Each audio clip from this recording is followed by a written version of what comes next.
Welcome to this special bonus episode of Daily Dose of Aramaic. We're here in Waxhaw, North Carolina at the Museum of the Alphabet. And joining us today is the curator of the museum, Mrs. Debbie Newby. Debbie, could you tell us about this diagram here that we see? Yes, this is our alphabet tree.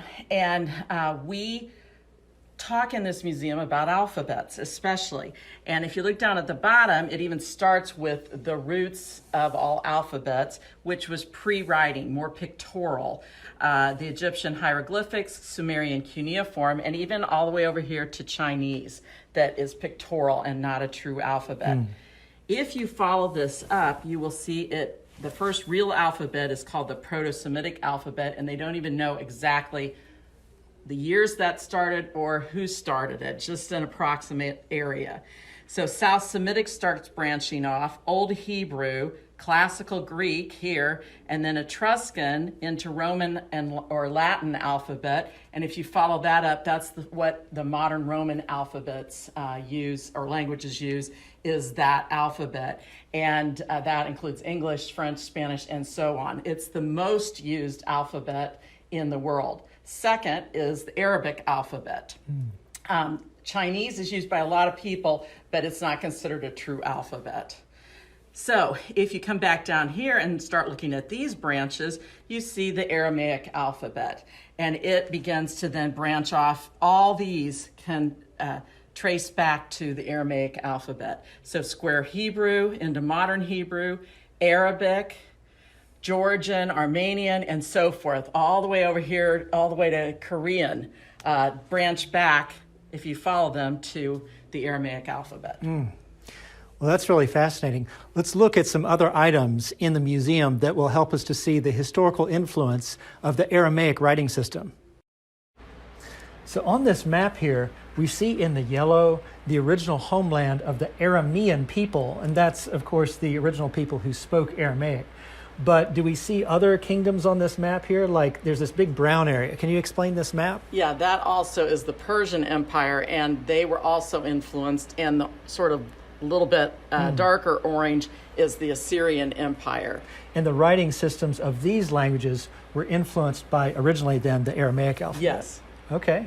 And then here, this is talking about the influence of the Aramaic writing system upon other languages, right? Yes, most of the Asian languages, or alphabets came from the Aramaic alphabet. And you can see this tree again, following with the branches in the tree. You can see Indic, Square Hebrew, Arabic alphabet, Armenian and Georgian, the Syriac alphabets, and the Mongolian alphabets. And of course, it's really fascinating. The Mongolians lived so far away from the Aramean homeland, but their writing system, way over here, is still influenced by this people. Amazing. Most viewers of Daily Dose of Aramaic are very familiar with what we tend to call the Hebrew alphabet. But as we've seen, this writing system developed out of the Aramaic writing system. And it looks like on the wall here, we have sort of a graphic representation of that historical process, right? Yes. If you remember on the alphabet tree, I talked about the first alphabet being North Semitic. That was about 1500 BC, and then Aramaic developed out of that about 900 BC. Well, after the Jews were taken captive, is when the Square Hebrew began to develop. And that was about 450 BC. As we can see here, there's a natural development of the way the writing system looked for each of the equivalent letters. And we're ending up in the Square Hebrew that we're familiar with Hebrew and Aramaic Bibles today. Right now, let's look at one of the prized artifacts of the Museum of the Alphabet. This is a Hebrew and Aramaic Bible from 1566. And just as you look at it spread open in front of us here, it's a work of technical mastery of the art of printing, because you can see that even that far back, the text is center justified, which sometimes, of course, requires the fattening of some letters.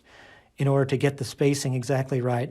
And of course, all of the vowel markings, the accents, the Masoretic notes in the margins and so forth. And you can see this is particularly interesting to me, that the handwriting that I see in the margins as I flip through the Bible is always in Latin. So someone has written here that this is the beginning of the 5th chapter of Daniel.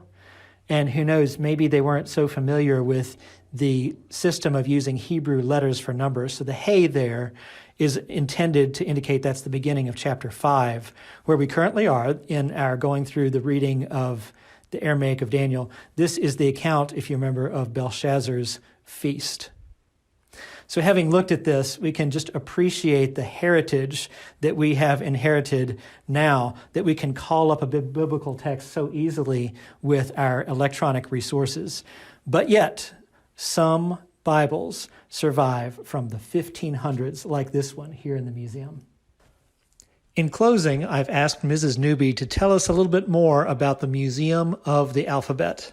We're here on the JARS campus, and that is because JARS helps support Bible translation in the most remote areas on earth. It was founded by Cameron Townsend, who also founded Wycliffe Bible Translators and SIL International. JARS especially supports Bible translation in training, in technology, media, and transportation. So in the Museum of the Alphabet, we try to tell people about how alphabets came about. We talk a little bit about how Bible translation works and how they are able to make new alphabets even today. And the reason we have to do that, this is the Tower of Babel, and this sculpture talks about the time before when there was one language. And after the Tower of Babel incident in Genesis, there were many languages. Today we know there are over 7,000 languages in the world. And only about a little over 700 of them have a full Bible in their own language. So we're all about trying to make it possible for all of the languages that need one, that they would be able to read the Bible in their own language. Thanks so much for joining us in this special bonus episode of Daily Dose of Aramaic.